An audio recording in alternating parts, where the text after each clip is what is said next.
the Prison City Podcast. When the bars go up, you're officially locked in. Welcome, folks, to the Prison City Podcast. I'm your unofficial host, Patrick W. Cutler. We have quite a show for this week. Days away, not too long ago, we had a very good show on Friday night.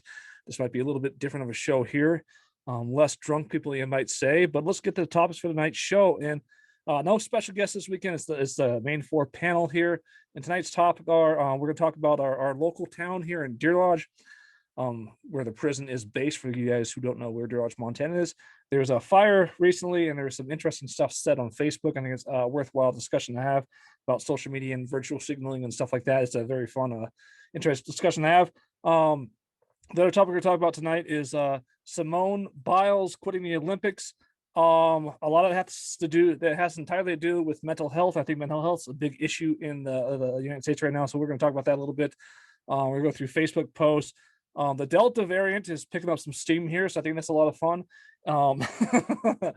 And then we have the OnlyFans discussion, which is kind of my own topic. I pulled up out of nowhere, the OnlyFans for fun.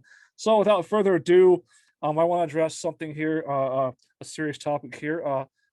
Last week we had a person on our panel that was a little too drunk. If that is to happen again, I will take his place during the show in the second half and say all his lines for him. And Kelly, if anybody can guess what that line is off of, Kelly, go ahead first. Romeo and Juliet, Cutler Brothers Productions. I want my free boycott Pat Cutler t-shirt. And I'll say it's the 20th episode. They tried to cancel us after 2. You can't stop this train, mainly because no one funds us or produces us except for us. And I'm going to make that same joke. You know, we after 2 episodes, now we're on 20, 0 at the end. I'm going to make the same statement or joke, whatever you call it, on our 200th episode. So when we're fucking famous by then, remind me, one of our fans out there, because I'll completely forget in 5 years when we do the 200th episode. All right, and we'll go to Matt here. What do you think? You this is your third or fourth straight episode as you became our new replacement for J Marsh, and how's it going so far for you, buddy? Everything's good. I enjoy the podcast. I enjoy the different dynamics. Last week was definitely fun. I think Mahoney got, not to talk about Mahoney too much, but he got into one of them JB's type, arguments where, almost like he's proven himself not to be mafia or something. So I really enjoy the dynamics. I'm ready to dive into what I think you picked some good topics. So I'm ready to dive into it and give my 2 cents because I know a lot about that shit. And we're going to Mahones. What did you think of the second half of last week's episode? What did you think of that, Mahones? I don't have a lot to say other than, my daughter. No. It wasn't better, man. It wasn't my best. Certainly not anything I'm super proud of. So I hope the people out there listening can forgive, because I know I can't. Unlike other episodes, I give like 27 teasers till we finally get to like conspiracies or whatever. I'm gonna go right into the main topic here. We're gonna start out with recently, again, this is the Prison City Podcast for anybody that doesn't live in Deer Lodge, Montana. It's where they host the Montana State Prison. That's why we call it the Prison City Podcast.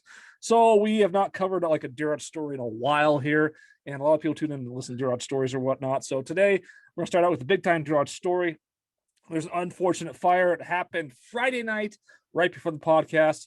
I believe that was the day that happened. Maybe it was Thursday, I don't know. But it happened end of last week, and didn't have enough time to collect enough information stuff to talk about it. But Facebook was humming along, and a lot of things happen on Facebook, and people are talking about it and whatnot.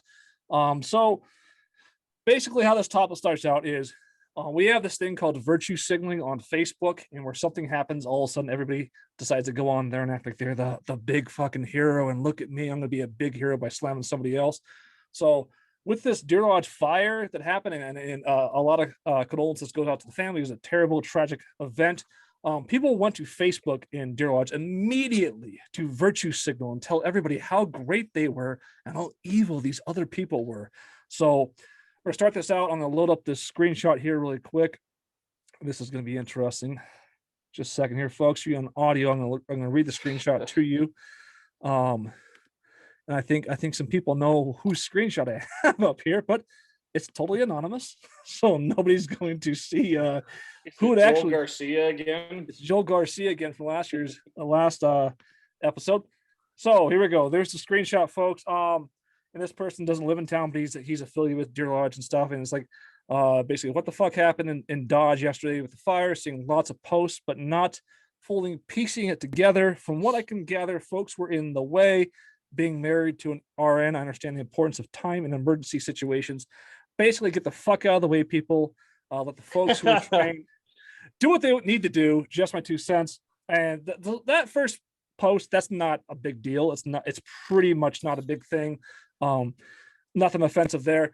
The truth of the matter, what happened was in a small town, there's a fire. There's a main road that goes by this fire. The fire's 2.5 blocks away from the main road. So naturally, in a very small town, people want to know what was going on. So a lot of vehicles going through this main road. By the time I got up there, they had the entire road to the fire blocked off. Nobody was harming anybody at all. Naturally, people are wanting to see a fire.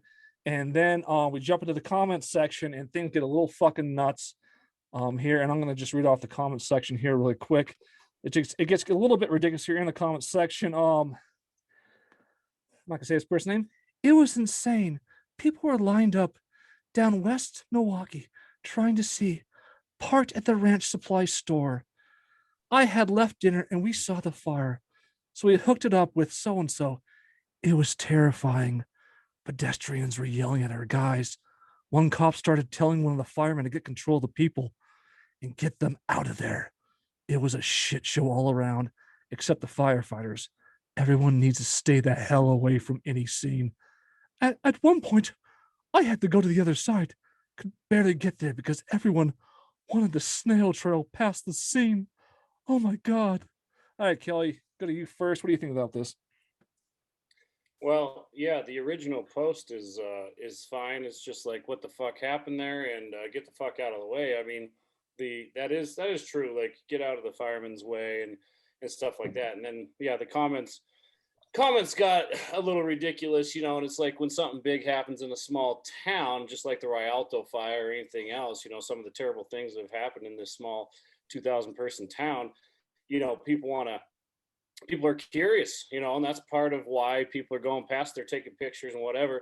And that's also part of why we got the virtue signaling, because it's like, I want to jump on this. This is hot, no pun intended with the fire, but this is a hot story. I want to jump on the coattails here and give my 2 cents because it matters, my opinion matters right now. But a couple things about the firefighters, I read a post or saw something about an actual firefighter that was saying like, there's a guy running around trying to tell them how to do their job and shit. I disagree with that. Like, get the fuck away from them. That is their job. But people driving past, taking pictures and stuff like that, I don't disagree with. For one, I was one of those people driving up there and filming it and stuff, not just because I was curious, but because I thought it was my wife's childhood home that was on fire. And you got to remember, when there's smoke billowing into the sky, you don't know like where it's at. It's in a location, but you don't know. And it's a small town, so you don't know if that's your best friend's house or your cousin's house, your aunt's house. You're related to somebody, that lives around there. So people are just fucking concerned. But driving down Milwaukee, I don't know if that was a problem. It was congested. It really was. But there's a big difference between driving by and being curious and going, okay, my people are safe, and that's not my family childhood home or whatever, which it wasn't. My wife's childhood home. But getting in the way of the firefighters, I do disagree with that, because it's like, That's get the fuck out of the way. I agree with that 100%. And I was there right away because we had a phone call that got a tip for it, and we run the Deer Lodge News. I was there right away, and they had the street blocked off, and it was there's nobody close to the firefighters. The entire street was blocked off going in 2.5 blocks down the road to where the fire was actually at. So nobody was blocking literally anybody. Where the people driving by thinking, oh my God, what's going on? Sure, that's natural. Anyways, so there's a lot more ridiculous comments come up, but I'll go to Mahomes. What are your thoughts so far on this? it's just funny. I mean, that stuff happens everywhere. Like if you see a big car wreck on the side of the road, especially fires, there's plenty of people that I know, big city, small city. If there's a bunch of fire trucks or a bunch of ambulances going by, they're going to turn around and go see what's going on.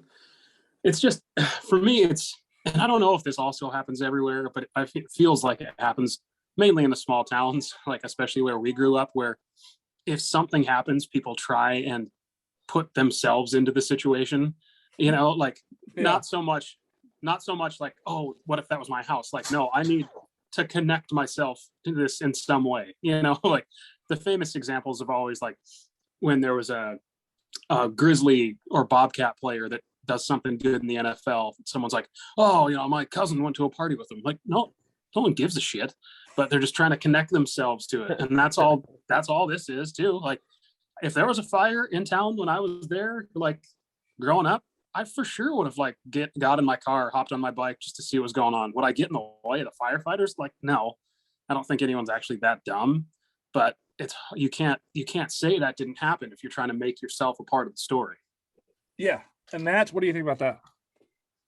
I think Mark hit a point I was going to say earlier when, you do see a fire truck or you see an ambulance or a cop car pulling over someone or doing something at a business in a small town or it's pulling someone over or whatever. Yeah, your natural thing is driving home from work. Well, shit, I'm going to take the extra minute and go see what's going on there because that's what small town people do. You're curious about that shit. Anyway, so that street that runs by there, so that can be naturally busy without traffic already. You know what I'm saying? That's a pretty busy street because you have the prison there, people coming and going, especially during, it was probably shift change at the prison where you got a bunch of people going out, a bunch of people coming in. So I want to say that might have, sorry, go ahead. I'll just add to Matt's point, just some more deals. So this road, it goes from in the middle of town of Deer Lodge. This road goes all the way out to the Montana State Prison. So this road is busy no matter what. It's not like this random road in the middle of nowhere. This road is always busy no matter what. Could be a shift changes. The Montana Prison happen all the time. So who knows what the heck was going on. But anyways, go ahead, Matt. Yeah, and two things that usually back that road up is that the stoplight, the only stoplight in town, is so short on that side, so it's hard to get traffic in and out. And like I said, everything else regardless. But as far as like getting in firemen's way, when we showed up, a lot of the firemen were just standing around because they already had the situation under control. And Rialto compared to this is probably 10 times as big because this, in my opinion, from Deer Lodge fires, this didn't even tip the scales. No, but I'm going to add to this comment, by the way, from Matt. By the time we showed up, like because we had a tip about it, we saw the flames coming up or the smoke coming over the town. First of all, we were one of the first people to show up because we're with the Deer Lodge News Network, so we have a media right to go cover an event in town. So we showed up, and by the time we showed up, the road was blocked off. They had it under control. It was nothing big at all. Secondly, the Rialto fire, which people don't know, downtown Deer Lodge, this huge historic theater started burning out of nowhere many years back, and the entire main street was covered with people, and not a single person complained. So this is where it comes into, like Mahone said, they're trying to be a part of the story, to be, hey, look at me, I'm a part of the story. Look, it's virtue signaling at its best. This is all virtue signaling, and most of the people, unfortunately, they are Trump supporters, so it just shows that virtue signaling comes across all political platforms. Well, let me just jump into these final comments because the comments get more and more ridiculous here. You have something to say, Matt or Kelly, or before I jump in here? He just I just wanted to his dick off. I just wanted to say, yeah, did you put your whole mouth over your mic? I just wanted to say, again, I wasn't up there long. I literally made a U-turn and at a rehearsal for Footloose. Come watch it. It opens on Friday. But from what I could see, there was just like one guy that was like an ex-firefighter that was kind of in their way and stuff. And that's exactly what they said. And he said, no, you need to do this. And that bullshit is actually the crux of the whole thing. Like that is fucking bullshit. It's like, I would do that too. Prison pizzas, we got 10 pizzas in the oven or something. Oh, I used to own a pizza joint. Let me come back there and show you how to get these things out faster. That's the bullshit part of it. No, it sounded like there was one guy's out there trying to yell shit at the firefighters, and that guy needs to be put down like a wounded dog. Right. Yeah, pretty much. There's no, you're not helping anything. Like all you're trying to do is be like, oh, and again, he's trying to make himself part of the story. Like, oh, there's a fire. I better go fucking show everyone I used to be a firefighter and be an asshole. Yeah, but this whole thing, it just reminds me of how fake the moon landing is. All right, let's get these comments before we go down that road, because that road is a never-ending road. Yeah. I'll get some more comments here. Everyone was panicking, and I'm just disappointed that so many people went out of their way to drive past, etc., etc., etc. It's a horrific thing that happened. No one should have been going near there. I was parked across from blank blank. Blank yelled at me to go home, but that was his first house fire. I was freaking out, and everyone was driving around. Oh, let's go watch it burn. Oh! Okay, we'll go down there. So no one got killed, did they? Like I said, no one was even close to dying in this little whatever that burnt. So I was like, you should be freaking out if like apartment buildings got lit on fire like that. And like, you know what I'm saying? It's trapped. This is a person desperately. This person desperately wants to be part of the story so bad that I guarantee they contacted the Montana Standard and asked for an interview. So, so let's go down some more comments. I think too, to make it clear really quick is, what did happen was, terrible. This family, lost their home and everything. So I don't think any of us disagree with that. What we are talking about here is the people jumping on the coattails of it that had absolutely nothing to fucking do with it. Nothing to do with it. They had nothing to fucking do with it. Trying to act, they're the saints of Facebook. Look at me. I'm going to slam other people, and I'm the biggest saint here alive. Here's another story. And you know what they could do? Like, if they really wanted to be helpful and like actually be like really cool to this family that lost their home, instead of like going on and commenting and making things about how they were so scared, is like, I don't know, maybe donate and like help them, like maybe donate some clothes because they probably lost everything. But I'm sure these Facebook comments are helping them stay warm at night. Yeah. We're talking to you, owner's wife of Rock Creek. We're talking to you that put a roof on the Cutler Brothers Theater.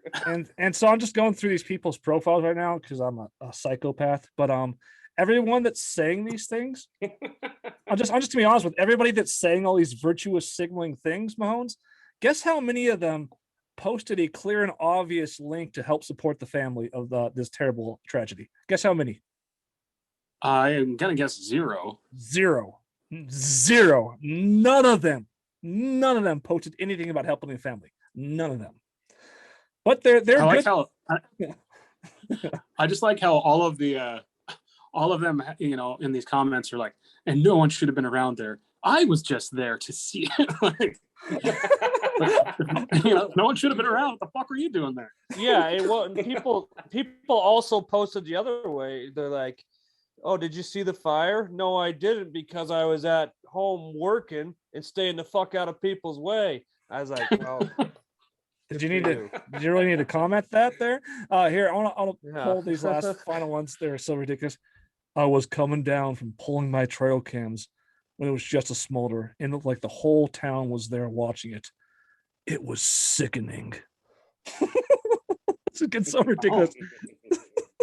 I know who that is. All right. Is that our friend Trail Cam Don Brown? Yeah. We should bring that Don. He's in Hollywood now. Hey, lots of reasons to have lost faith in humanity. This BS is near the top. So this is up near Epstein. This is up near Epstein Island. This is up near the worst. This is up where near Nazi Germany. Nazi Germany, World War II, Nazi Germany. This is up there, right there. Well, I will say, for a small town, it is. I mean, I kind of get it. On both ends, there's virtue signaling on both ends. You're the people that are curious to go up there and see what's going on, and then the people jumping on Facebook or social media to say, "Oh, that's fucking bullshit." Maybe some of it in a small town. Really, I kind of give some of these people a little bit of a pass because I don't think some of them are virtue signaling. I think like not a lot of crazy shit happens in a small Montana town like this. And this, when it gets crazy, I think maybe some of them might have been horrified. They might have been. Well, but the idea is them being horrified by people simply going by and checking out a fire in town. That's kind of like the point that I was kind of making. And Deer Lodge, Right. And Deer Lodge, as we all know from growing up there, in our list of what tops the biggest tragedies in this town and what you should get pissed about people staying out of the way for and not getting into, this isn't that high on my list from some of the shit that goes on in this town. So yeah, just to like clarify, I agree with Kelly saying that it could be terrifying, a fire, the whole thing's going on, it's going on in town. It can be terrifying, a small town.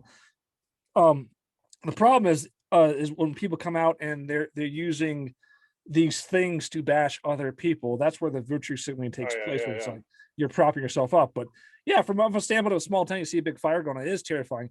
And emotionally, people, especially now on social media, we'll get onto the Simone Biles thing here soon, which is really interesting. But people get terrified, and these days when people get terrified and they get scared, they want to go out there and just like, this is the bad guy. Right over there, guys. There's the bad guy. Go get him. Go get him, boys. There's the bad guy.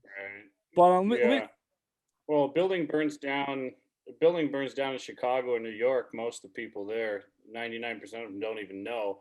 But and this wasn't, comparative in my opinion to the Rialto fire, but in a small town, if the Rialto fire continued to get out of hand, you're literally burning your entire fucking town to the ground. You know? So it's that one definitely was a scary thing if you live here. Oh yeah. So the Rialto feeder, and tell those people that know is it's connected to all the bars, it's connected to a huge bank, it's connected to this entire huge stretch of Main Street. So the Rialto fire was a gigantic thing. And probably the entire township to watch that thing burn down, and not a single person was sympathetic towards it, which is kind of interesting. I didn't see any Facebook posts on that. I want to go to this last. I want to go this last one and get on to our next topic, because this is probably the dumbest statement I've ever seen in my entire fucking life. Go ahead. I was just gonna say, back then when the Rialto burned down, that was like 2006 2006 November, I want to say. So back then, if you remember how Facebook was, it was more or less Matt Cutler is feeling happy. You know what I'm saying? It wasn't as extensive as it is now. It was more just to let people know what you were doing, not, cover the news. Yeah. Oh, big time. Shoot. Oh, this last statement. Sorry, someone talk for a little bit about their thoughts on this. I lost this last statement. It's ridiculous. Well, I was gonna. This is kind of little off topic, but it's based on what Matt just said too with the Facebook thing. In 2006 or before that, Facebook was, we talked about how I used to just put the stupidest shit.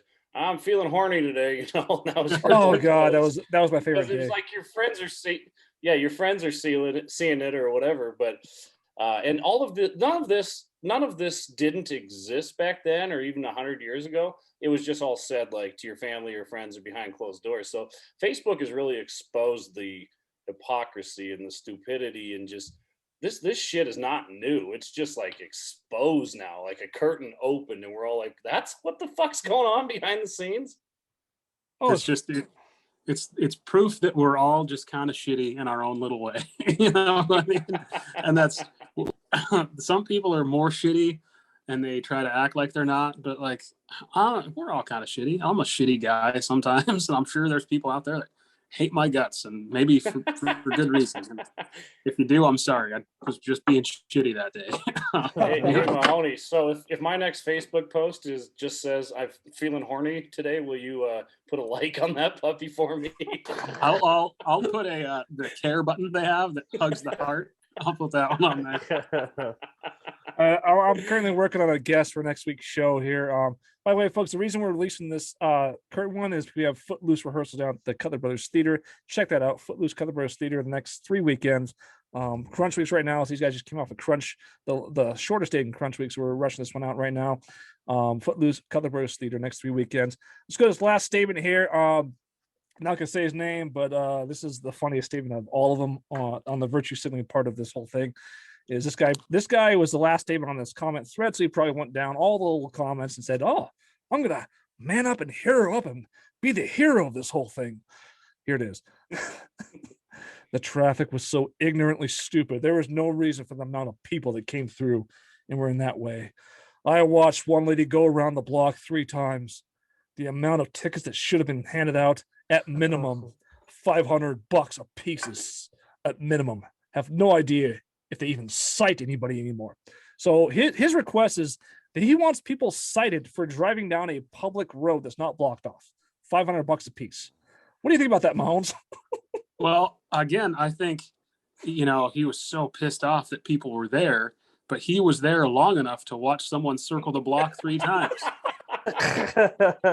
So, there's your problem.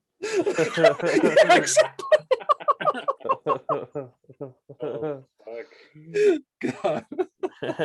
now, if you, again, to go back, if you interfere with the firefighters and stuff, then maybe you're talking about an actual crime. But yeah, driving up there and it's not, if they say you were driving slow, you couldn't drive any faster. I mean, that was the traffic up there. You could only go as fast as the traffic would go. But yeah, you can't fucking, it's a public road, and the fire wasn't on Milwaukee. It was, a block or 2 off, Yeah. next to the Clark there. Yeah, and it goes back to my point about being that one little bridge connects that side of town to, Everything, the main town, unless you want to drive around. But like some of these people probably weren't even aware there was a fire, just going to work, then get off the road, asshole.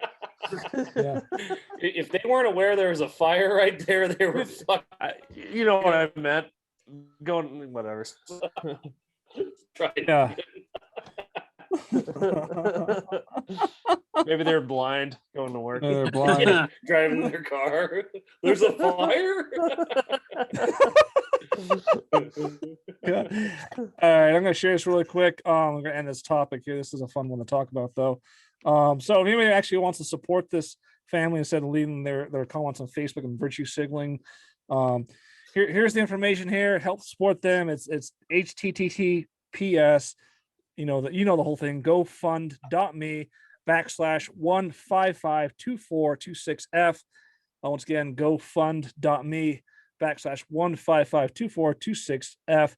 It really sucks what happened to their house and everything. I hope they're doing well, but we've been trying to spread this message to as many people as possible to help these guys out, putting this link as many places as we can. So anyone wants to check that out and help them actually get relief that they need and everything else, check that out here, and hopefully they're able to find a new place and everything's going well for them. So, all right, guys. Like Kelly's screen says, we're gonna go to Simone Biles quitting the Olympics here. If you don't know who Simone Biles is, you probably haven't been watching sports much. She's like one of the most popular Olympic athletes.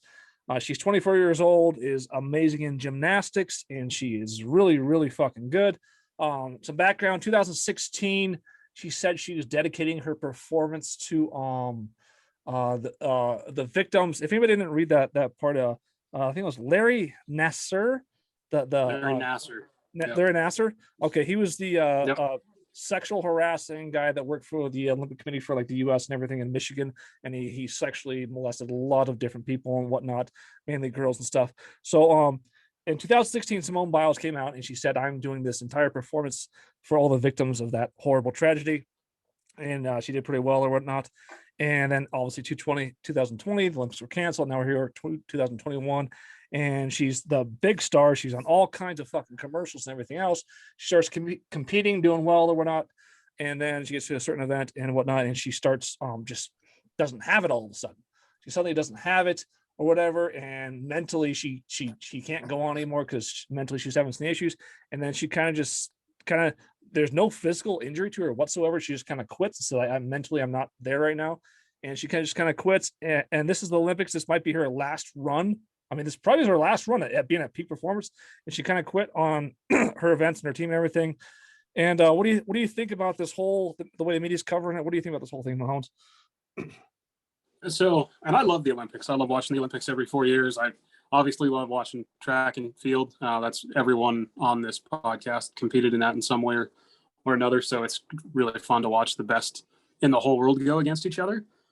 And so I guess I'm not totally sure yet if she just, because she, even though she wasn't like her best self, she was still good enough to qualify for the finals in every event. So I don't know if she's still going to try and do the individual thing or if she just pulled out of the team race that they still got silver on. Like, it's not like they didn't medal or anything, but I don't know if she's like done or if, so that's, I think it's a weird story because obviously I think everyone has dealt with like some mental thing in their lives where there's been days where you wake up and you're just like, man, I'm not good enough, or I just don't have it today or whatever. And shit, I can say there's been times where like when I was playing sports, I was just like, I don't want to do this today. I don't want to play this game. I don't have it. Right. And so if you're on a team, like if she just quit the team and then she's going to go do the individual thing, that's pretty fucked up. I mean, cause we've all been on a team and there's days where I just don't have it, but I can't, like, I'll go and do the very best I can because there's other people counting on me. And that's what sports is. So, but I get the mental aspect of it. And I think that's become more and more prevalent out there. It's just pretty weird I'll have to look it up because I need to know the full, like if she quit and isn't going to try and win her individual golds, that's, then maybe, yeah, she did need to stop and get some help. But if she just quit on the team because she didn't think she'd be good enough to help them, even though like, even at her worst, she's still better than most of the gymnasts. I think that's a little interesting, especially because she's been pretty vocal about how she's the best gymnast of all time. She's the GOAT, and she is. I mean, you can't argue that. I just think the whole thing's weird. So one, I'll say like, if she's really like messed up mentally, I hope she's okay. But if this is just a weird thing that, she's just kind of quitting on her team, that's a whole nother story. Yeah, and in all fairness, just to chime in here, there was mental health is a big thing that's really just crazy right now. There was an Oakland Raider, if you remember back in the day, they were in the Super Bowl, and there's a big lineman. He just fucking quit like days before the Super Bowl, wouldn't play or whatever, checked in rehab or whatnot. But anyways, and I also like to say though, like both our families, we were growing up, we did a sport or whatever, and obviously we're not in the fucking Olympics or whatever, but you kind of get taught, you start something, you don't ever quit it.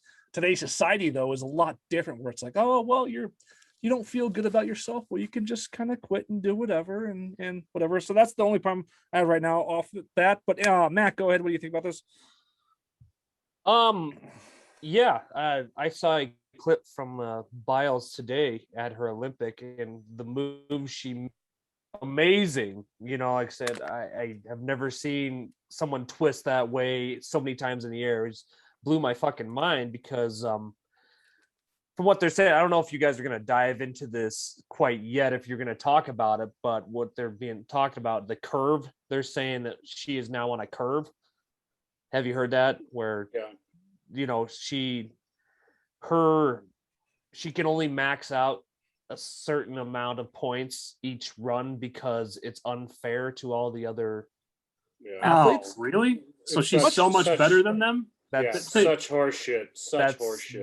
That's one of the reasons I hear she quit too. So she should have. Good. If that's the reason, she should have fucking quit. If it's a two-pronged reason or even a one-prong, if it's like, hey, you're too good, it's unfair, then fuck them for sure. But if it's like part that and then part like mentally, she's just like, if you're not there mentally, doing that stuff she's doing is very dangerous. Doing flips like that, and then if you're just unsure of yourself, you could really, really hurt yourself. I've been watching Simone Biles since she first started in the Olympics. So it wasn't that long ago. She's only 24, which I can't believe, Pat. But she has such fucking spunk and grace, and everyone loves watching her. It's probably why she's a world champion. And I read that curve shit today, Matt. And I can't believe that. Fuck that shit. She's the best in the world. That's what the Olympics is for. Putting her on a curve is basically a participation ribbon, like we keep talking about, in society. Everyone deserves to win. No, fuck that. She's super good at this. Either try to beat her or go find something you're better at in life, because she's the fucking GOAT. Don't take that away from her. And she's only 24. It's ridiculous. Can someone? Yeah. I sent you a post. It's one of my old college professors. If you want to blur their name out or whatever, just to see what's circulating on Facebook. I sent it to the group. I'm gonna say right now, like this curve is kind of throwing me through a curve ball because I don't know what exactly you're talking about. The judges publicly stated that call it a curve, call it whatever, but she could only get so many points because it basically would be a runaway. I just read that and I was like, Really? fuck it. I guess I'm done with the fucking Olympics too. And now I left for a second, but you'd mentioned Larry Nassar. Is that where the mental and emotional strain is coming from? Is that what you were alluding to? So she wasn't like a victim of him, but she was in 2016. She was doing all her events for the victims of Larry Nassar, and part of her statement when she decided the quit or whatnot was that the mental toll of doing that in 2016, and she's still doing that in 2021. It was a hard thing for her to deal with and whatnot. But I mean, this judges thing, and again, I don't watch figure skating or gymnastics, but if they're like fucking her on because she's dominating so bad, then I don't know. I have a different perspective on that then. Well, Larry Nassar, I mean, I'm kind of a doctorate on that motherfucker. I watched like 9 hours of court proceedings with him because I don't know, it was whatever year that was, 2, 3 or 4 years ago maybe, but I was just intrigued on what was going on here. And this kind of, not to bring up the COVID thing, but medicine, people aren't going to trust medicine for much longer if they even trust it now. And that sucks because there are good nurses out there and good doctors and good veterinarians and whatever. But when you got doctors willing to lie and fall into a political agenda, that's fucking people up. And then Larry Nassar is fucking people up because how do you know? He's a doctor, you know, he went to college for 10 years and he's been involved with the Olympics for so long. This guy apparently knows his shit. So how do you know that when he's like, hey, now I need to stick 3 fingers up your asshole now, how do you know that that's not supposed to happen? I mean, he completely ruined the trust not of 200 Olympic athletes and little girls, but he fucked up the trust in anybody that's aware of what he did. And I was watching a thing, like a pre-show of the Olympics, and she did say that she was one of the people abused by Nassar. Okay. Yeah. Wow. Okay. And is it Larry Nassar? I don't want to say Yeah. his fucking name matters, but it is. Yeah. Well, that's a different ballgame. That's a huge different ballgame to it. So there's a lot of stuff coming on this. So that's fucking huge then, because that's really fucking tough. And then I'm gonna pull this back up from what Matt said. Matt just said this. The Olympic Committee publicly decided not to give Simone Biles points for her routines beyond a certain level of difficulty because they're worried about the other world-class athletes hurting themselves trying. What the fuck is that about? yeah, Because she's so fucking good, you're penalized. That's fucking ridiculous. It's ridiculous. You can't have. That's like saying, okay, the Patriots are in the Super Bowl again, so you're gonna start. You know, the other team gets 14 points to begin. Or they get a 28-3 lead to begin. Yeah. I was gonna say it before anyone else could. Yeah, I know. That's insane. Did I misspell my name on here? I might have to redo my name if I misspelled that. I think it's Simeon. Yeah. Right? Well, man, that's Simone. Yeah, there you go. Knowing all that, how could it? You know, how could you not be like mentally kind of messed up? Fuck, like yeah. you had to deal. You got the weight of the world on you. You have the person that the U.S. Olympic gymnastics committee trusted to be your team doctor that abused you, and now you're so good that they're trying to level the playing field. That's fucked up. That is really fucked up. Really fucked up. And she's not going out there. She's not going out there and what am I trying to say? Doing something that's easy. It's like you got this fucked up mental thing, And I watched her, I went on YouTube and watched once I saw that. So I'm like, Simone Biles is so fucking good. She's on the balance beam doing, quadruple fucking flips and yada, yada, yada, and landing it. I'm like, dude, she's already, the curve's already against her from what's happened, so let her fucking win. She's the best. Well, it kind of feels like in a way that a lot of things are going against the USA this year, Well, yeah, that's the thing. You get the Russian Olympic Committee, but that's basically Russia, and yet all this shit's going against the U.S. and yet it's going for Russia's favor. I mean, what the fuck's going on here? Yeah, but I disagree with the Simone Biles shit, but I do agree with some of the U.S. stuff, like the women's soccer team. Get the fuck out of here! I don't even give a shit that they lost. Yeah, and a point I'd like to make about Russia. I was watching the opening ceremonies where every single countries you never even heard of, are walking in carrying their flags, telling you their population and how many athletes. But Russia comes out and it's like ROA is their symbol, and they don't even show a map of where they are. ROC or whatever it was. ROC, yeah, Russian Olympic Committee. Yeah.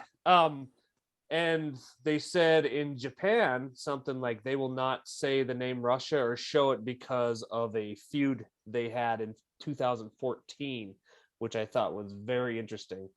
And they're one of the biggest Olympic, Well, why they can't go by Russia, right? They got caught, like, well over half their athletes got caught doping in the last Olympics. Like, they were cheating their ass off.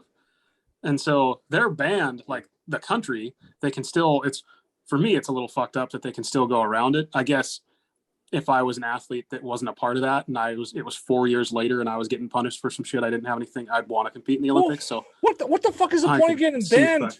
The entire fucking story now with the Olympics is that the Russian Olympic Committee is ahead of the US. That's the entire fucking story right now. So what good did the fucking ban do?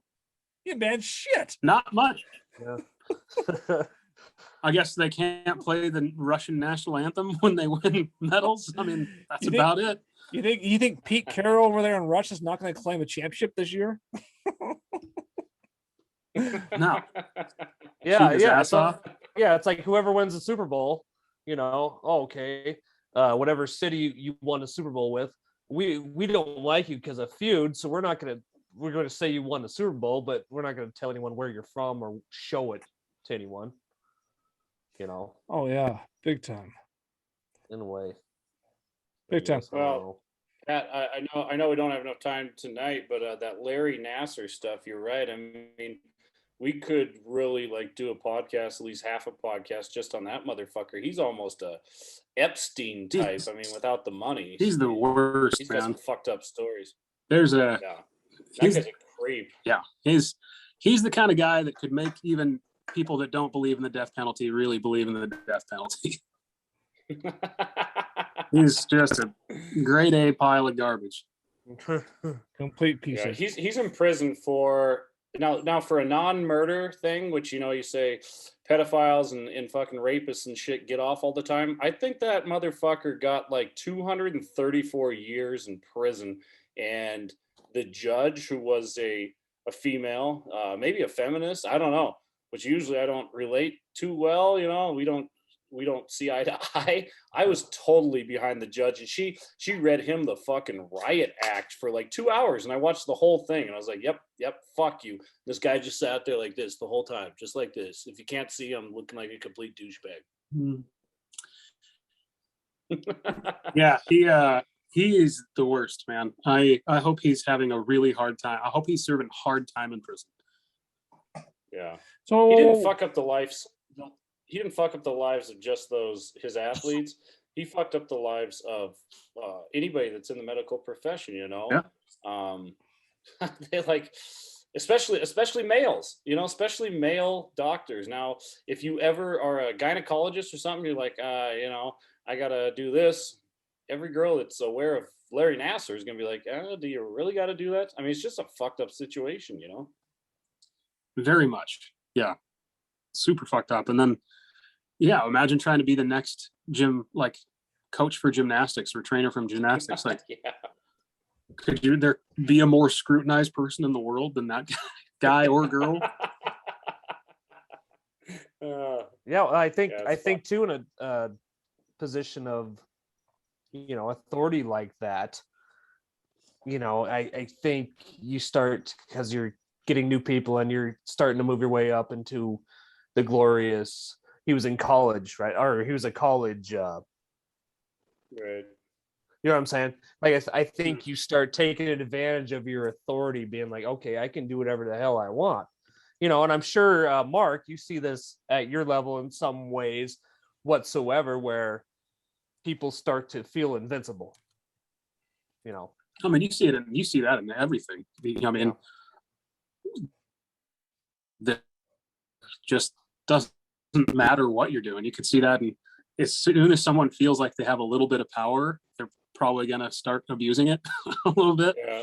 And then if they get away with it, Larry Nassar, I think, is the equivalent of a Jerry Sandusky. That's why, Jerry Sandusky has back. I mean, yeah, you're right. Why motherfuckers to be alive, not harsh, but give them their month to get with God or whatever the hell they want to do, and then give them their meal and send them on their way. Oh, 100%. 100%.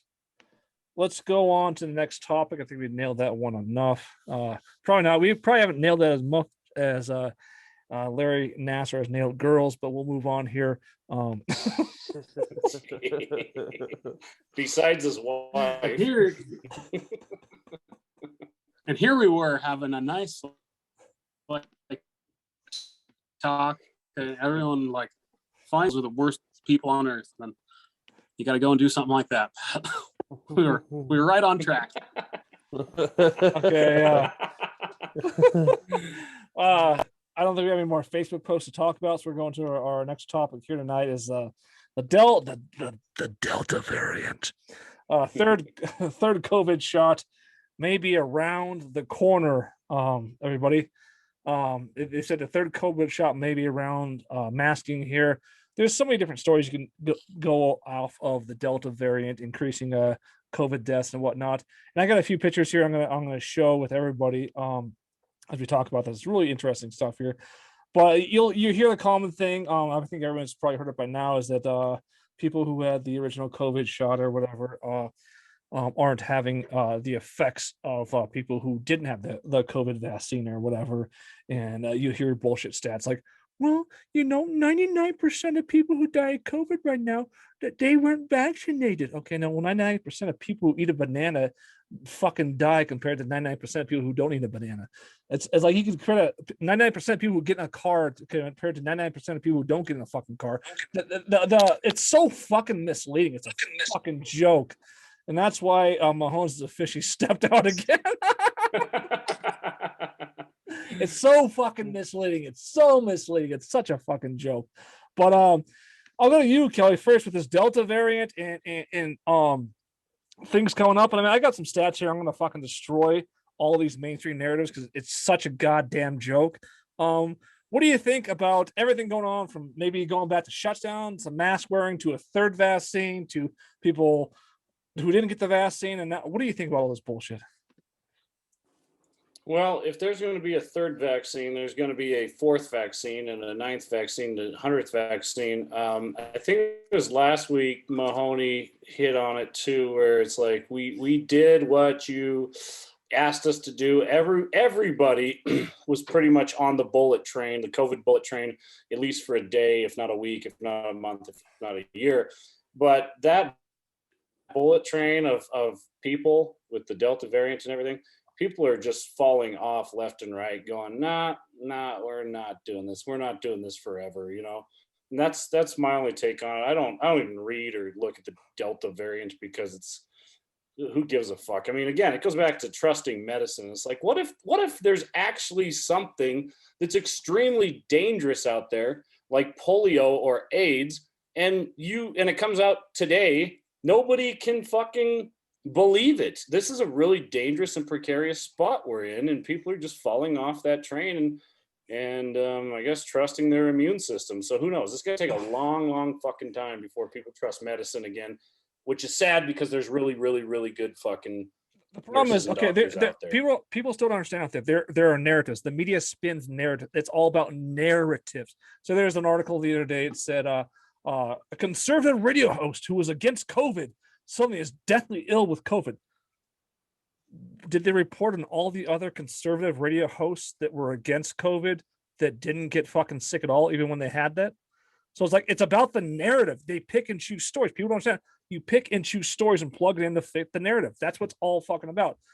So the narrative, when you look at the facts, the narrative does not add up to the fucking facts. It doesn't at all.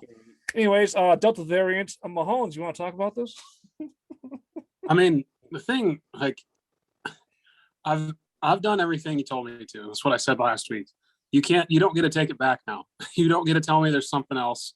You don't get to, like, everyone's trying to hire people back to work, and like, we followed your rules. You, like, basically, I think I'll agree with Kelly. I think most of the people who, it doesn't matter what side you're on, right or left or right in the middle. Most people are like, okay, I did all this shit. I'm done. Like, we're not doing this anymore. You don't get to tell me that I can't leave my house just with my face.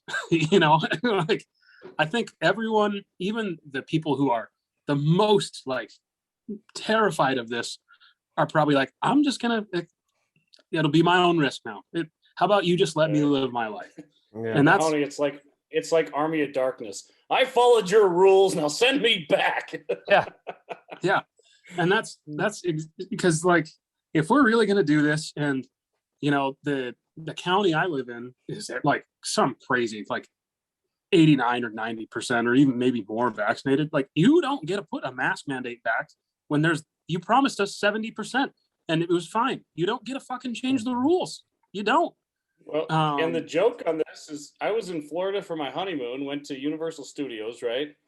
They would, like Nazis down there, put your mask up, pull your mask up, pull your mask up. And it's 95 degrees. We're like, this fucking sucks. So Tilly goes down there for a family vacation last week. And I said, did they make you wear masks? He's like, no, an announcement came over and they're like, if you've had the vaccine, take off your mask. Don't worry about it. Everyone else needs to wear one. He said, nobody was wearing a mask. Are you telling me that every single person in that park was vaccinated? No, I call bullshit. No, of course not. And I mean, that's the thing for me, is if it's just like, accept the own risk now. If people don't want to get it for whatever reason, and they're not like that concerned about it, that's up to them. Like, I think you have to trust the people. We did this experiment for a year and a half, this whatever crazy global fucked up person experiment that we've all been under.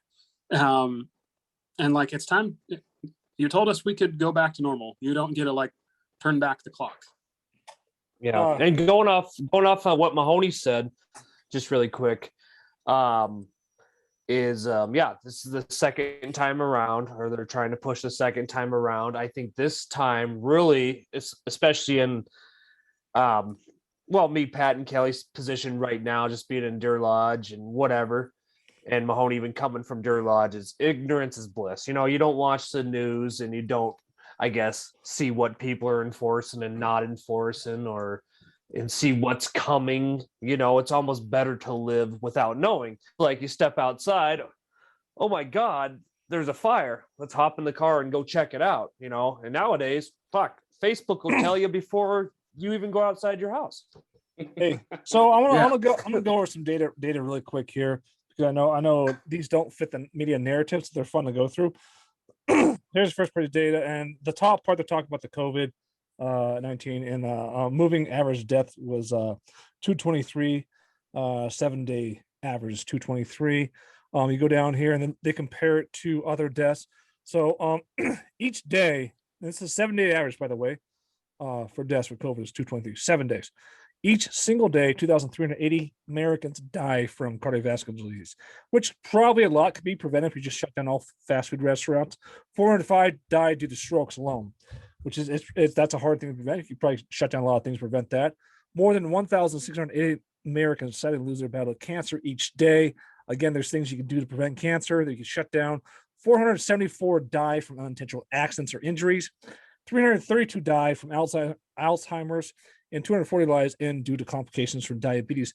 All these outweigh, these are single day averages. They're all outweigh a fucking 7-day average for COVID. The logic is, this is my point that's been here since the fucking beginning. The logic is beyond any logic whatsoever for COVID. There is no fucking logic. It makes no fucking sense. You want to get a vaccination because that's what the majority do. You know what? That's fine, because most people want to be with the majority, so they do the vaccination thing. I don't care if you get a fucking vaccination or not. It does not matter what one bit. But don't come at me and say, well, you need to get a vaccine. You need to wear a mask. The data does not fucking back it up whatsoever. What do you think about that? Rebuttals to that? Well, so I don't have a rebuttal, but I just had something funny. Or maybe last week, Marissa and I watched The Time Machine, the old one.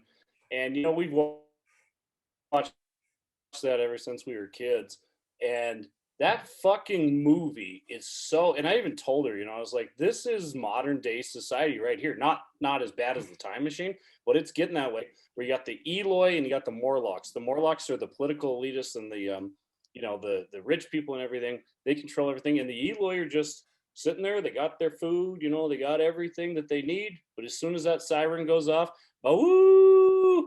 they all come running and they do whatever the people in power want. People are it's fucking complete and utter brainwashing. And it's scary to think about that. They're so obsessed with being the majority. Obama was hardcore against gay marriage. You know what changed for him? They ran polls and said that most people favor gay marriage. And all of a sudden he just flipped his button like that. So it's like, I'm telling you, the majority rules on a lot of things. The majority, though, does not make any logical sense. You don't do scientific basis studies on the fucking majority. People don't understand that. It's like, well, if most people think this, then it must be true. You can't think for your own self. It's so fucking mind-blowing. Mahomes, what do you think? I think it's actually kind of, it's been so freeing. I've read less and less news over the last month. I try and just focus on anything local that might affect me. And I always read the Montana Standard. For people who don't know, that's based out of Butte. It usually has most of our local news. And it's been really nice, man. It really is. And I keep saying I'm going to do it. And then I keep logging on one of these days, I'm just going to take a month off of social media just to see how much different my life would be. And I bet I would like it a lot more. More. Yeah. If only you could give that advice to Simone Biles. Jeez. It's fucked up, man. I agree, man. I've moved away from that too. And the problem with the media and Facebook and everything is all of us want to be in the know. And I listen and watch Jordan Peterson a lot, and he was talking about that, something biologically in all of us want to be accepted by our own kind, human beings. Yes. We all want to be accepted. That's why you want to be in the know. So when Pat says, Simone Biles, you know who the fuck he's talking about. When we say Larry Nassar, you know what he's talking about. When you talk about World War II, you can chime in and not look like a fucking ignorant moron. But in all reality, none of that fucking shit matters, because this planet is going to look immensely different in 100 years, 1,000 years, 1,000,000 years, and none of this shit's going to matter. I mean, I think for me, I like to be informed, so just to know what's going on around me, and that's why I've always been interested in the news. And really, the biggest part of it is I just don't want to seem like a fucking moron. I don't want to be wow, this guy is an idiot. He only knows, boy, he can name me running backs from the NFL from the 1980s and 90s like crazy, but he doesn't know shit else. But that's more about your physiological state, though. I mean, if you boil it down, it's more about acceptance. Say we're all monkeys right now, and all the monkeys eat a coconut every day, and you don't. Well, you're the fucking weird one. But does eating a coconut mean anything? No, it doesn't mean anything. And that's what human beings are, we just want to be accepted. Well, not the thing that makes it easier for me to quit the news is you wanted to be in the know. You want to know what was going on. Sounds smart. Well, you don't even know if shit's true anymore. I know. Yeah. Exactly. And that's what led to that's the rise of social media led to the rise of fake news, because now any Tom, Dick, and Harry can claim they're some sort of news expert on something online, and then it's been just the worst invention in the history of humans. Like, hey, Mahoney, I really wish, and I feel like, God, it's breaking up a little bit. they say when you die, if you God believe damn technical issues. in God and heaven and everything, they say your reward will be greater than you ever imagined. I hope that 10 years from now, in a million years, and just see where this shit goes, because I think on my end. Sorry, I don't know where I broke up. Sorry.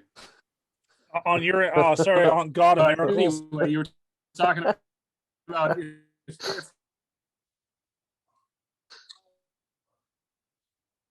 I have better internet in Alaska.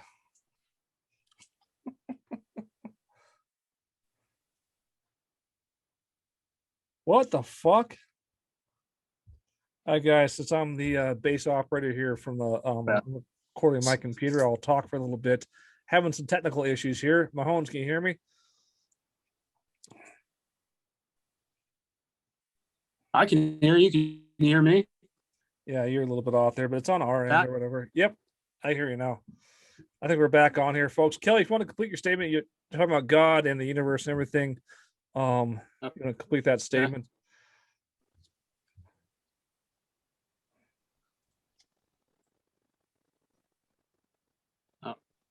Kelly. Kelly's out. Matt, what about Simone? Technical issues here, folks. Oh, he's. I'm back. You can hear me now? They can hear you now. Yeah. Yeah, I heard. So I heard everything you said up until like you talked about the movie Click, and then your internet clicked off because it didn't want to hear that shit.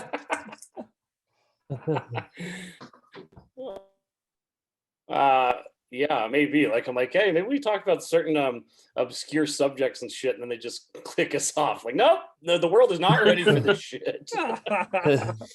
But anyways, I don't know what you heard, but I just wish that we could control that time, not always, but just for fun, to fast forward or even go way back in time to see, like, what did it look like in Jesus' time? What did it look like in the year 1000? And what's it going to look like 1,000 years from now? I just think that'd be so fucking interesting because society changes.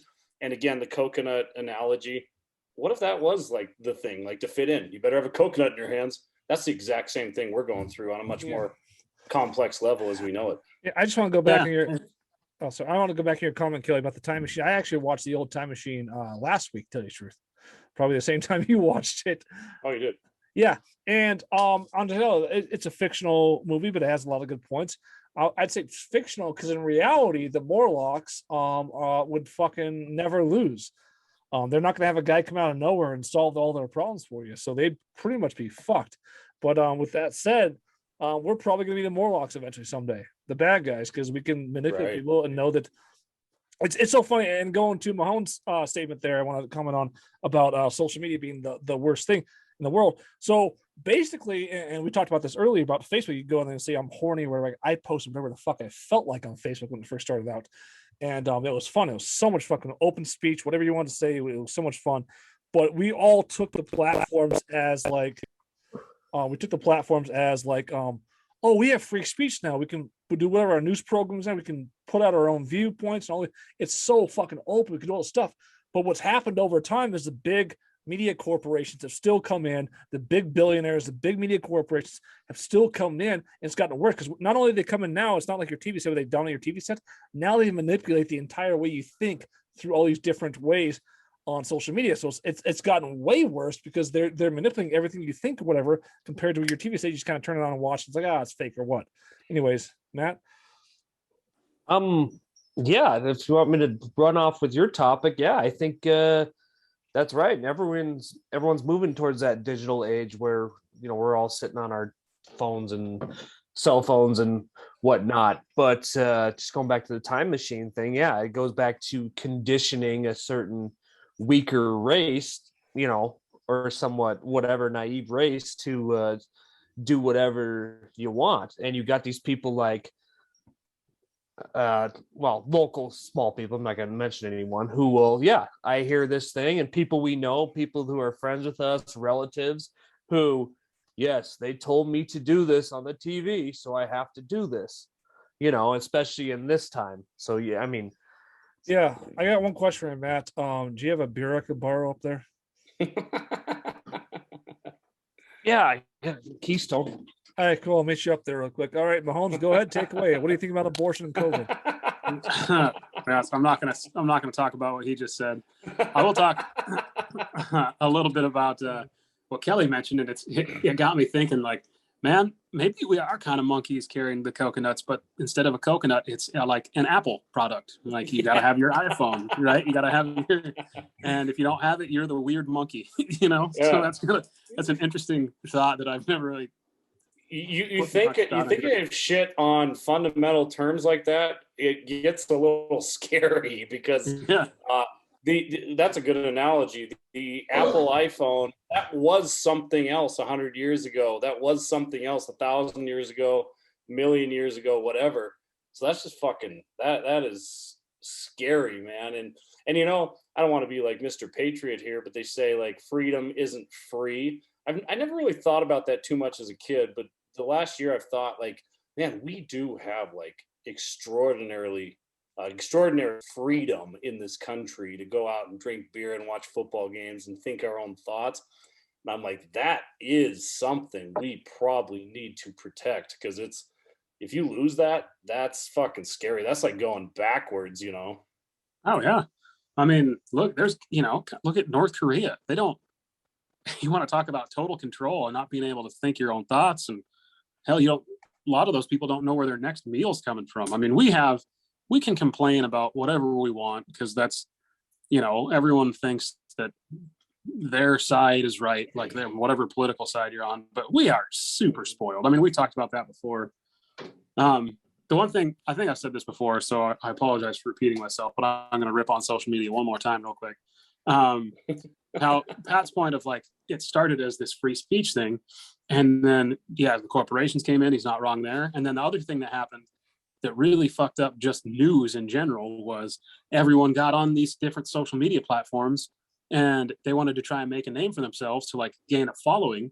So they started reporting on news before they had all the facts, and that happens all the time now. It's not about getting the story right. It's about getting the story first. Yeah. And I mean, a really good example is when Kobe Bryant died in that helicopter crash. The first report came out that it was him and his whole family were dead. Like, that's just bad journalism. That's just, I need to put the story out first to say I did it first.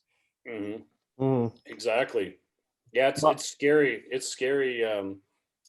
It's scary fucking times. It really is. But we got to be grateful for where we are, and that's, we got to get rid of the sides of the aisle. We've talked about this before, where they're purposely trying to separate the aisle for more control at the top. At the top of the pyramid, in comes Mike Freeze, just joking, but at the top of the pyramid, we need to get together and be like, the common goal that we all have is our way of life, our fucking freedom. And that's an American value. And that's what we need to agree on. And nothing breaks that. Nothing can separate that. I don't give a shit.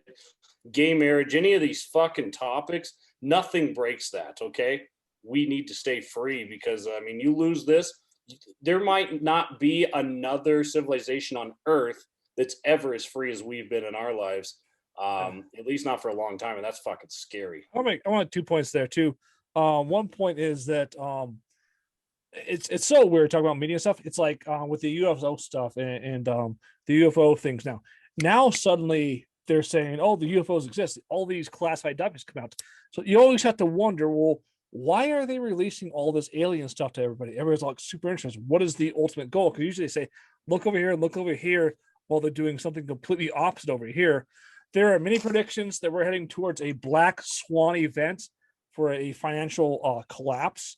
A lot of signals. It was on even on Facebook the other day. It was like CNBC or something, where people are bracing for a big collapse because we're so overloaned in debt and stuff that people are just bracing for these things to happen.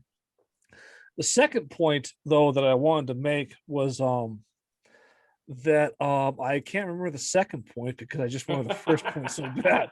What did you just say? Your first point was fantastic, though. So thank you. And they're so good, you don't even need a second point. Well, and I know we're not going off on the financial collapse, or maybe we are, but I read some today where like what we pay in tax dollars every year is something like $2 trillion, $2.1 trillion, but the budget for the U.S. is $3.8 trillion. So if you get rid of all the zeros and all that shit, it's like you take home $2,100 a month, you spend $3,800 a month, and then like their savings, you'd have to look it up. Their savings were like $38 a month for new technology, new advances. 38 fucking bucks, you know.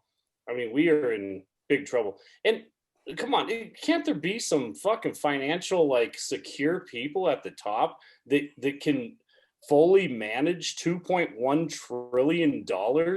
It's like we really need 800 fucking tanks. Nothing against the military. I'm totally pro-military, but there's so much. We talked about it last week. There's so much fucking waste with money. $2.1 trillion. You can't figure it out. Trillion. I mean, that's insanity. You know what's really fucked up though is check this out, guys. Look at that. Is that a fucking alien or what? I mean, Pat's trying to get on the Discovery Channel right now. Look at that thing. Hey, Mahomes, you want to see the latest alien video? Yes, very much so. Well, Mike Freeze said I couldn't show it, but I'll show you a preview. Of it. Oh, is this the one you showed me today, Pat? Yeah, you want to see this, Mahomes? Yeah. I'm gonna take a leap. This is okay. This is fucked up, by the way. I hope you can see through your. Let me just go to the screenshot really quick. Here's a screenshot. So as the audience that's watching right now, so in the middle, Mahomes, you see in the can you see in the middle of your screen? There's a little bit of light, kind of in the middle between the trees and stuff. Some lights. Can you see it? Can you see it? So this is pretty fucked up. So this is a guy. This is a film we're working on. This is just bizarre things in the sky. He shot this a couple of years ago. It's in Deer Lodge, but it's kind of hovering around the Red Gate area or whatever. And these watching the middle of your screen, these lights go random, and then they'll go to the left of your screen here, and it's really fucking weird. Really fucking weird. You talk about alien stuff. I'm gonna play this right now. You ready?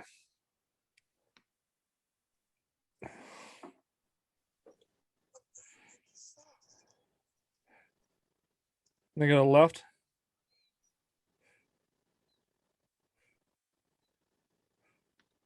I look fucked up. Yeah, I got to tell you, I half expected it to be like one of those videos that something like pops out to scare me while I'm watching it or something. I see no. That's coming out in our film with Red Gate we're making. That's just a quick preview of it. I didn't put the audio on there. The guy said it basically was happening for a while. It's just weird fucking lights in the sky. It's weird. That's pretty crazy. I wish he didn't have like shaky hands like me behind the camera, so it was a little more of a steady shot so you can see it better. But I generally get the point, and that was like, it was pretty weird. Yeah. He showed that to me. The guy showed me off the original file off his phone. Was it last night? And no, it was pretty freaky when you see it. It's very tough to see, but like it's definitely something if you've researched UFOs like Mike Freeze has. But I'm saying like it's definitely something weird that catches people's attention because that's what people want. No, it's really fucking weird. Yeah. I want to shift to one last topic here, and this is I want you to see this. Okay, for everybody that's like super pro coronavirus, I've asked people to ask me this answer this question 1,000 times. Our Alberto Garcia, who's on for their audience, he's on yesterday technically. He could not answer this. So here's a chart. Here's a chart of U.S. population. Okay, so back when I started arguing these stats, they would say, well, the population data isn't correct. It needs to be more time to be correct. I was like, okay, we've been in 2021 for what, fucking 6 months now, over 6 months. And here is the population data for you to look, everybody out there. So there's a yearly change that's been going down from the population increase has been going down from 0.67 to 0.64 to 0.62 to 0.60. And so you'd think in the middle of a pandemic, if it was going down an average of 2.5 points, that in the middle of a fucking pandemic, wouldn't it go down by like 10 points? Maybe more. But yet here we are, 2020, in the middle of a fucking pandemic, and the US population increases by almost 2 million people. How can that happen in the pandemic? Go ahead, explain. I mean, the other side of the argument could be, you see how effective it was masking up and saying like that they could use that same thing as like, we saved a lot of lives by doing this and we were able to keep the population growing. So that's not an argument. It's just saying the other side could use these numbers as well and be like, wow, we did the right thing. We saved a lot of lives. But half the country, though, I don't know what the percentage is on masking up, but a good portion of the country didn't even fucking mask up at all. But I mean, you think if this is just this massive, wouldn't this massive, deadly pandemic not increase the population by 2 million? Isn't that a little bit insane? I mean, we're talking, it's 2 + 2 = 5. Because last time I checked, if 2 + 2 = 5, and your TV set says it, so then that's what you need to believe. Kelly, what do you think about this? Sorry, just walked into it, so I'm just reading the chart. The U.S. population was declining at a rapid rate until 2020 hit, and only decreased by 0.01% compared to 2%, compared to 3% in previous years, or at 0.03, 0.02. And yet we're in this massive pandemic, and it decreases less in a pandemic, and a population increases by almost 2 million people in the middle of a fucking pandemic. How is that possible? Well, I've always said the pandemic was strictly political. I'll stand by that the rest of my life. We'll see as the cards unfold. But yeah, I'm not surprised that nothing changed. I am surprised that something didn't change because of how much medical manipulation has been out there. You know, I mean, we've all heard the stories of things. You know, no matter what happened, you know, they choked on a banana, to use Pat's earlier reference. By the way, if 1 in 100 people choke on a banana and die, then I'm never eating bananas again. But that was a pretty high death rate for bananas. I'm surprised only because of the medical manipulation. You think that they would manipulate it more, where most people who can read statistics would go, that doesn't look too great. But then again, is statistics a 101 course? Is that a big course in high school? No, it's not. It's a fucking elective. So this is seriously 2 + 2 = 4. But the problem is, what we have is cognitive dissonance. So people are so if I were to, so there's definitely, the play we're doing right now, there's definitely a lot of liberal people there. I could compare last year's cast be better for Romeo and Juliet. A lot of liberal people. I can present these facts. You know what they would do? They would go on Google and spend all night just fucking searching population increase in COVID and try to find any little thing. Like Alberto Garcia was on there. It was like, well, Pat, you're wrong. This on Facebook. He's like, well, you're wrong because there are more deaths, more aggravated deaths in the first 3 months of the year. So you're wrong. It's like, and then he'd argue, well, the data isn't complete. Okay, well, we're 6 months into 2021, and the population increase, the decrease of population was less in 2020 than it has been the last fucking 5 years. How is that possible during a pandemic? How is that possible? Yeah, well, statistics 101 should tell anybody what they need to see, you know, from that chart. But you know, and I've heard the arguments. You know, we were in that chat group with our brother Al and our cousin Tommy. You know, and sometimes they would say off the wall things, statistics that I don't think matters. I think like you say, 2 + 2 does equal 4. But then everyone goes, well, what if one boy had 4 apples and one girl had 3 apples? They turn it into something more complicated. Just like what's the fucking math they're using now that everyone hates? Common Core. Common Core, yeah. Common Core, yeah. It's Common Core. It's like, no, just 2 + 2 = 4. When we were in first grade, we learned that that's just what it was. That is what it is. But now it's like they got to do 18 steps to figure that fucking problem out. So I don't know. I don't know. Yeah, cognitive dissonance is probably one explanation. There's probably several explanations for that. And whatever you do when you provide a website with actual statistical data that's been accurate, they tracked it for decades, they'll always come back and say, well, I don't know about that website or whatever. There's always something else they're trying to say. Well, 2 + 2 doesn't necessarily equal 4. It might equal something else. Sorry.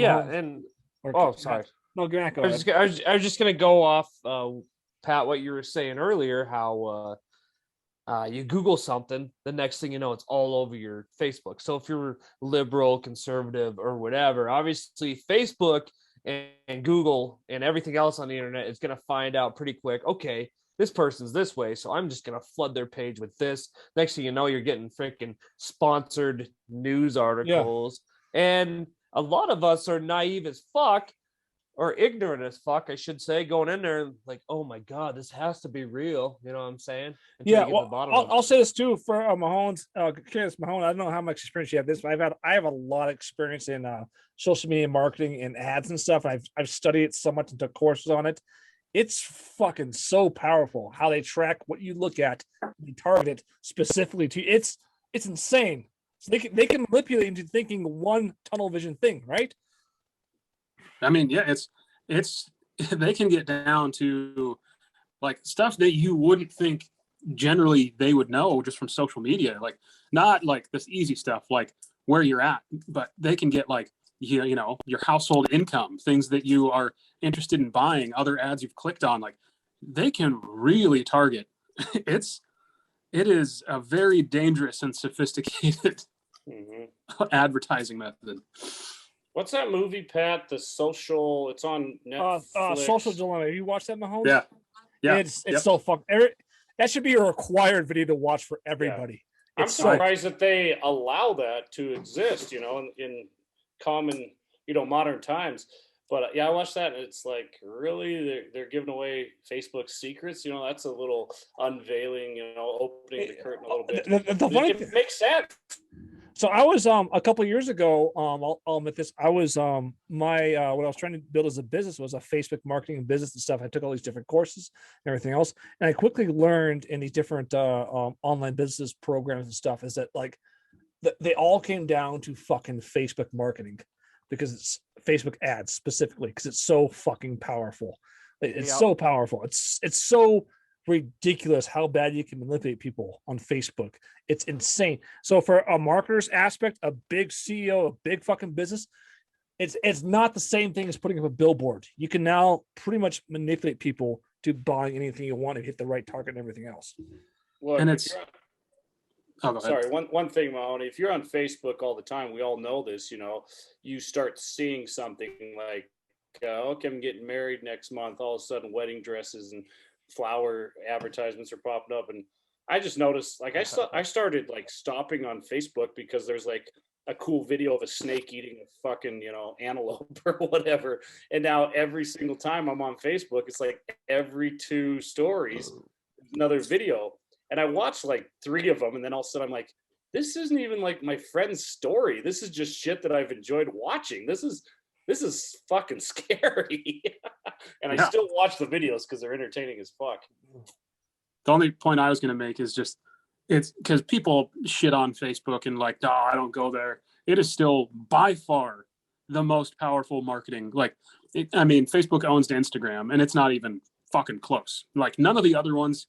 You can combine Twitter, or Instagram, and Snapchat. They're not even remotely close to the amount of money that Facebook makes in so if your business, if you set all those aside and spent the same amount of money advertising, you would make 10 times as much through Facebook than any of the other platforms. Yeah, it's not even crazy. Close. It's not even fucking close. Well, I can't say we haven't benefited off of Facebook. I mean, we use Facebook to our advantage all the fucking time. And that's the coolest part about Facebook. Yeah, look at it's like at this point, Mahomes, we've generated, this is insane to think about. So we took on the project of creating a Deer Lodge news network here in Deer Lodge. There was no website at all, solely a Facebook page. The last month, over like a 30-day period, we reached over 21,000 people. Oh, that's crazy. It's insane. With no ads, no advertising whatsoever, none. 21,000 people. We're not even really trying to. I mean, No. how hard we tried at Cutler Brothers or Prison Pizza, we're not even fucking trying on the news network. And that's and that's not 21,000 views. That's 21,000 actual people.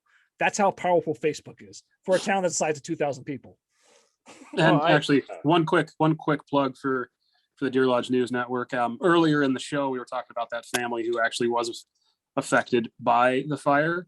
So if anyone listening doesn't already currently follow, you can go and follow the Deer Lodge News Network on Facebook, and the link to that donation site is there. I've actually pinned it. I've decided to not complain about people passing by the fire, and I've actually focused on pinning that to the very top of the Deer Lodge News Network page. So that is going to be the pin for a while now, probably for a long time. Make sure they get that back on their feet. So Deer Lodge News Network Facebook page. It's pinned to the very top to check out and how you can donate to that family because they're very much need. All right. There's pros and cons of everything, and obviously we know the pros of Facebook. That's why I'm like, I'm talking about the end of the year, like Mahoney just said, leaving social media for a month. I'm highly considering leaving social media except for business purposes, like Deer Lodge News Network, Cutler Brothers Productions, and our comedy troupe Das Fruit, or maybe my own personal thing. But the personal Facebook shit is just a little too much, and the arguments and the political bullshit, it's just became very fucking sour and very toxic. So I'm highly considering that at the end of the year if Trump's not president. Well, as we all know, everyone hides behind their keyboard now. Like most people that are just bitching you out or your company out or whatever hides behind their keyboard. And I guess the best response sometimes is say nothing at all. Depending on who you're. And not to go back to myself here, but the whole boycott Patrick Cutler movement. They're big heroes behind their fucking phones and keyboards or whatever, but all those people, they're like scared to death to see me in public. I've been out of the bars. They're scared to death to fucking see me because everybody's a big fucking hero behind their keyboard and everything else. But in real life, it's like, no, it's not the same thing. Yeah, no shit.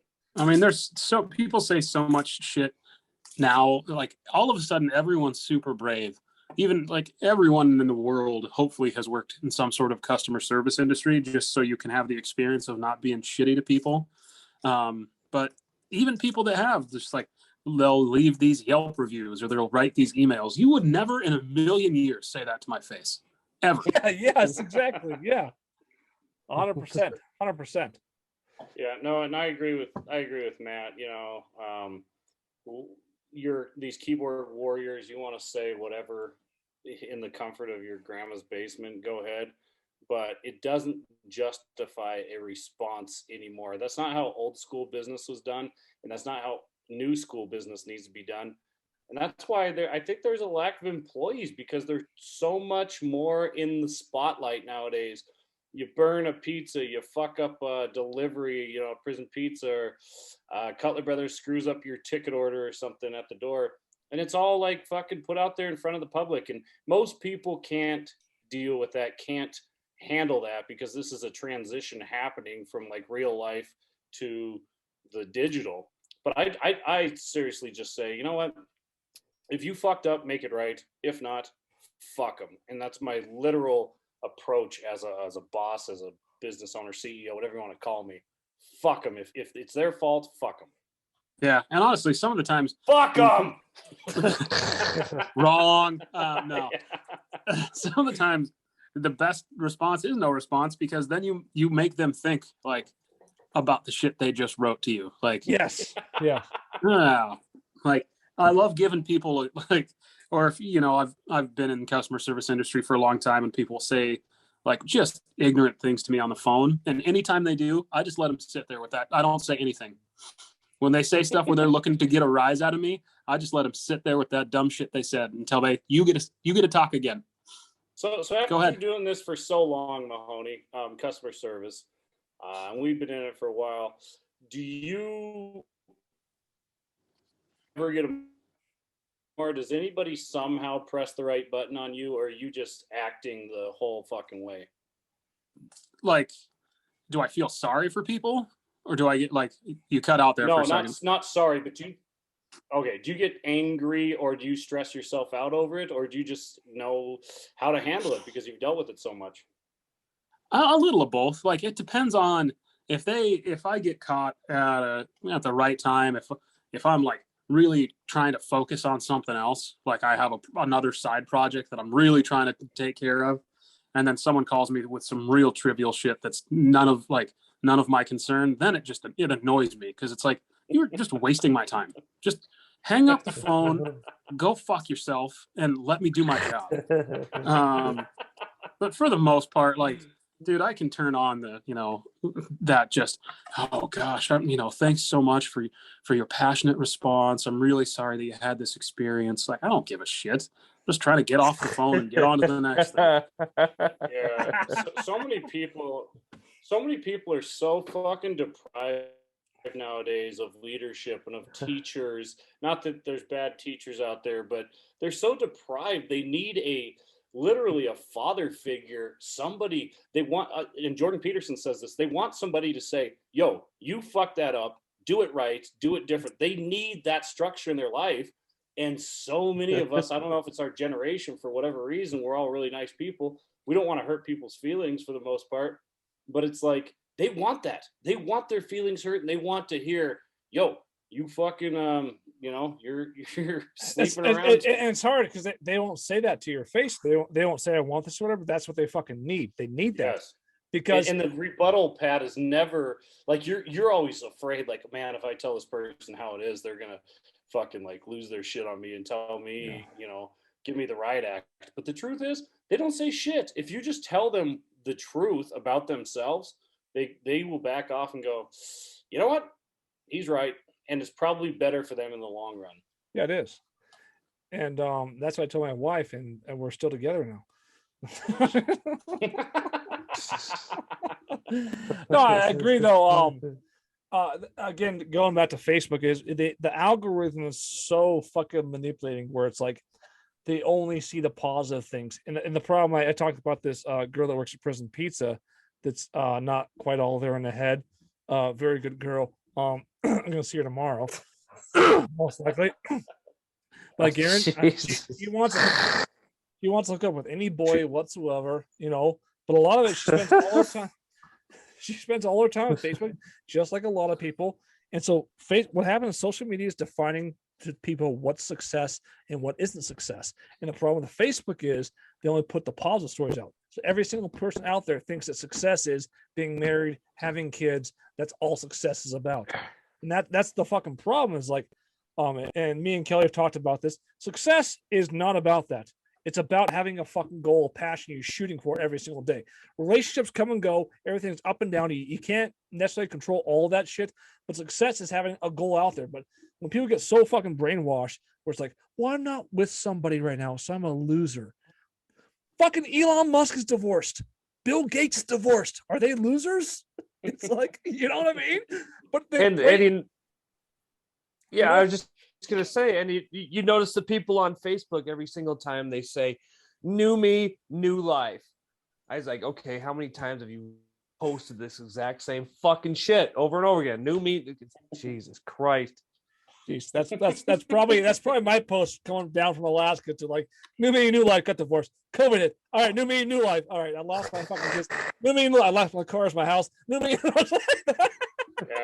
Hey, you know what true success is? I truly believe this is being yourself, doing what you want unapologetically. That's all success is. I don't care if you're a teacher, a plumber, even if you're fucking homeless.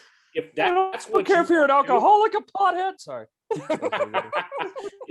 If you truly want to be homeless and travel the world and live off donations and whatever, but that's truly what you want to do and that's truly you, then guess what? You will have a fucking following. Look at Jim Jones. Look at Charles Manson. I mean, that's they lived unapologetically and did their own thing. That's how they had fun. If you have like this ultimate goal, it gets hard sometimes. That's what I learned over time. It gets hard. It sucks. A lot of things get in your way. But you have this goal you're going for every single fucking day, and that's all you're focusing on. All the shit between that you and that goal, it doesn't really fucking matter at the end of the day. And Pat, I will say one thing about, like the American dream, having a family and blah, blah, blah about that. If that's really what you want to do and you do it unapologetically again, people will envy that and try to fall into your shoes. The problem is the majority of people don't know what they want. So they just try to emulate their idols. Britney Spears, your favorite teacher, fucking Hitler. It doesn't matter. Or they try to emulate them. Or people will go back into totally toxic relationships. Go like, oh well, this is security. This is safety. I'm going back into security, the safety. This is where I feel good at, whatever. So many people are in relationships that are just complete and absolute shit. But they'll go there because they feel secure, safe. This person's going to I know this person. I know this situation, and wherever I feel secure and safe. When this person's maybe fucking cheated on the person 27 times, whatever. It doesn't fucking matter. That's why people are fucking wired. It's gotten worse with social media because social media's made it way worse. There's so many people out there. It's so fucking crazy that like they can't go a couple months being single. It's crazy. It's so insane these days how bad it really is. Or for me personally, it's like, man, I'm happier being myself, being single, saying whatever the fuck I want, than I would be in a relationship where I have to like tone everything fucking down and meet this or whatever. Anyways, I think we're about to round the horses here, boys. Anything? Anyone want to say anything about what I just said? Yeah, can we get to pyramids and get to those in a minute? Since we don't have Mike Freeze or Drunk Mahomes from last week, I guess we're going to round the horses a little bit earlier tonight. All right, so I guess. I mean, if you would have rounded the horses a little earlier last week, I wouldn't have had time to drink all those beers. So in a way, it's your fault. I got a question though for you last week. Did your internet just cut off last week or what? No, my phone died, and so I do it on my phone because I can't get good internet. Everybody was like, oh, he just shut off. I was like, no, he didn't shut that off. He was talking in the middle of a speech. Yeah. No, my phone just died. He rewatched it and put it in slow motion. He's like, Mahoney never touched his phone. It just died. You can tell. I mean, you can fucking tell. But lucky for that. Lucky for that, because that kind of wrapped up the episode within 5 minutes after that. I just remember like 13,000 people, and then it just cut off. I'll say this though, one other person has not made it through a full episode, and 2 weeks later he started the boycott of this show. Yeah, I mean, honestly, I was so unimpressed with myself. I thought about boycotting myself this week, but I had to get back on the horse. All right, it's good to see you back, Mahomes. I just say, Mahoney. So, what were you just by yourself last week? Just, I know it was a Friday and shit. He's in the same place. No, I mean typically Fridays are the days when I'll enjoy a few libations, and I had gone to a brewery previous to our show recording, and the beers were flowing. It was a nice hot summer Friday. And didn't have nothing wrong with that. Didn't have much of a dinner, and things sort of got away from me there. Not my proudest moment. Mahoney, I got one more question for you too. As they were saying, is that the drunkest show on the Prison City podcast ever? I would debate that the drunkest show was when I was in Mount Vernon, Illinois, and we talked to Stewie Jewell about aliens. I feel like all of us were feeling pretty good on that one. Yeah, I think that's still the drunkest show. Yeah. The problem is the intoxicity of one person during a show would go to JMR's easily. He was there for 30 minutes. Yeah. 30 minutes he was there. Then he gave almost like rape advice during the dating show, and then he boycotted this. The downroad spile. The downhole. Hey, don't jizz where you eat. That's so true. I mean, like, can we sell that on shirts and not have to give him any money, or is that like, did he copyright that? God, that would have been a best-selling T-shirt. Yeah. All right, we're gonna have a boycott Patrick Cutler. All right, good enough. Don't we judge can what still you eat. do it. I think we can still do it. We should. Don't judge what you eat. Bring him back as a guest. All right, let's wrap this up. I would talk to Jay Marsh. I would like Sorry, that. I think I'm delayed a little bit, but I think that'd be funny. Bring Jay Marsh back on, talk about it, see what happened. I don't think that's ever happened in a podcast. Well, okay, you either quit or were fired. You want to come be our special guest? I just want to know if the boycott's still alive, because he never told me if the boycott ever ended. Yeah, I guess we'll just have to check our numbers. If the numbers went back up, then maybe we got the crowd back. I think the boycott's alive and well. I would guess the same thing. The boycott showed the numbers went down a little bit, then went right back up. So I think we're good. Yeah, we kind of got cut off from the whole Rock Creek, the Rock Creek people, I guess. Yeah, I guess our first 10 shows was all our first 10 shows all Rock Creek watching, so that's what happened. All right, Matt, let's surround the horses here. Go ahead, Matt. Give me your final statement here for the night, my friend. I'd say a lot of good points brought up tonight. A lot of things very relevant to what's going on. I don't think anyone ventured off topic too much, which I think this podcast will be easy listening for someone. You know what I'm saying? Yeah. But yeah, I just think the points we talked on tonight, and just hearing everyone's different sides and Facebook and all that shit was just great information. Like I said, it was pretty solid and to the point tonight, which is cool. With the topics, we nailed them right on the head, I think. Yeah. All right, Kelly, your last statement. Larry Nasser, just joking. It's our 20th show, so I'm glad that we talked about COVID and the Delta variant, because that's appropriate for the 2020 show. And yeah, I'm just happy that we're still rock and roll. And next is the 21st show, so that's a meaningful number for a lot of people. Maybe Mahoney can get double drunk next week. We can talk about legal age drinking. I'm not going to do that. Mahomes' last statement here. No, I guess it'll be my turn to talk at this point. 20 shows is awesome. Like, I think when we had the boycott drum, I was like, well, shit, maybe that's that. Maybe we're just a 5-show thing, and that's all we were meant to be. But 20 shows is great. If there's anyone that's out there listening to all 20 shows, like, thank you. I'm not sure what you're doing, but thanks a lot. And if you have, just shoot us a quick message on Prison City Podcast, our huge following we have on our Facebook page that doesn't exist, and let us know if you've listened to every episode, and we'll send you over a free Boycott Pat Cutler t-shirt, and it's just free. All you got to do is pay the $26 shipping. So there you have it, folks. That is the episode for this week. Episode 20. Oh my gosh. Episode 20 episodes in. It's been a fucking miracle. I don't know how it this far, surviving boycotts and everything else.